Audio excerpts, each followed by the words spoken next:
At Work 180, our purpose is to empower every woman to choose a workplace where they can thrive. And how we're doing that, as in the introduction said, is we're flipping the traditional job platform model on its head. So instead of just asking women for their CV and their credentials, we ask employers, show us your CV, show us your credentials. Why should women be working for you?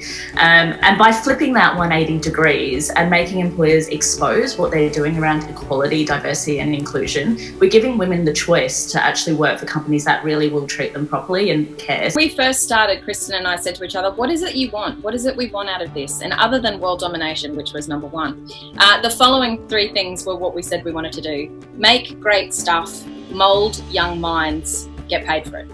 So moulding the young minds bit for the pair of us, I think, is really important. I think the fastest way to affect change in the world is to model and represent compassion, kindness, tolerance, and represent a better future.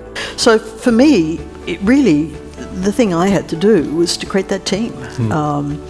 I've always felt the difference between managing and leadership is, when you're a manager, you do good things.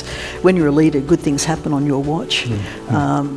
So my job, I always felt, was to bring the right people together, make them work effectively in a team, and then give them space. So our brand in Australia, so we remember launched in March, this is June, went from this stratosphere to that stratosphere overnight. It was extraordinary. But that happened because we did not take no for an answer. You continue to chip away until you get to where you want. Kristen and I, the other way in which we disrupted the local media industry is that we never went to the local stations for funding. We never expected the Australian community to give us money.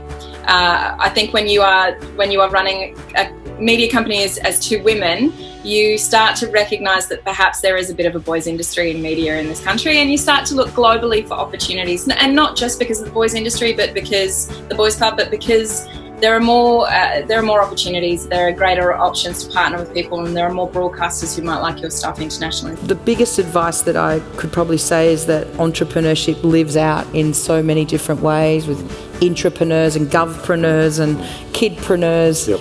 It's not necessarily a badge that you wear, but it is the way upon which you think and challenge yourself on how you solve problems.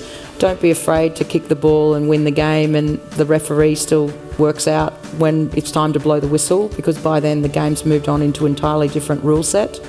I would say, though, the pledge to lifelong learnings and understanding your skills currency is likely to be one of the most important recognitions of being a contributor to value.